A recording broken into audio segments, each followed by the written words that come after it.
Maître Timothée Mbouya, merci de nous recevoir. L'insécurité bat son plein à Lubumbashi. Quelles peuvent être les causes? Je pense que la première et la plus grande, c'est que la population a le sentiment qu'elle est intimidée. Il y a une sorte d'une stratégie d'intimidation, une stratégie pour faire peur, pour déstabiliser les gens qui sont pourtant appelés à vivre dans la paix et dans la quiétude. Et ceci, cette stratégie se rapporte au fait que on est dans une année où il y aura certainement beaucoup de changements, beaucoup d'événements sur le plan politique.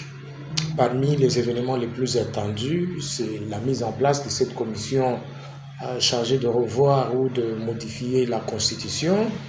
Et il ne faut pas oublier non plus que nous sommes dans une province entre guillemets dite les fiefs de l'opposition. En moyenne, 15 corps ont été retrouvés dans différentes communes de la ville de Lubumbashi depuis le début de cette année. Du côté de la société civile, comment comptez-vous collaborer avec les services de sécurité malgré les multiples patrouilles mixtes organisées? Oui, il faut d'abord dire que 15 corps depuis le début de l'année, on n'est qu'à presque 2 semaines depuis que cette année a commencé, et 15 corps en 2 semaines, c'est inimaginable.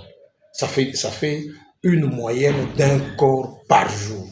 C'est vraiment inimaginable. Ça signifie que le niveau de l'insécurité a atteint les paroxysmes. Et qu'est-ce que la société civile compte faire? À notre niveau, nous sommes en train de faire un travail de fond en tant que société civile, en tant qu'organisation, avec les moyens qui sont les nôtres. Les moyens qui sont les nôtres, c'est notamment la réflexion pour proposer des pistes de solutions aux autorités afin d'essayer de juguler cette crise. Mais je pense que cette criminalité, elle est quand même un peu différente des autres formes de criminalité que nous avons connues jusque-là.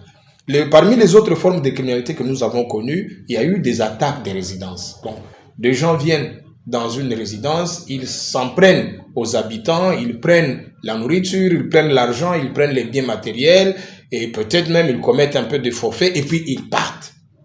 Mais cette criminalité ici, elle est différente parce que on se retrouve le matin avec 1 ou 2 corps sans vie, souvent mutilés. Il y a eu usage pas d'armes à feu, mais d'armes, comment dirais-je, d'armes blanches. Et donc ça, je dirais que c'est une nouvelle forme de criminalité pour laquelle les services de sécurité devraient impérativement changer de méthode et avoir le moyen qui s'impose pour pouvoir essayer de traquer ce genre de personnes. Alors, face à cette situation, qu'est-ce qui peut être fait pour stopper ces nouveaux modes opératoires des bandits?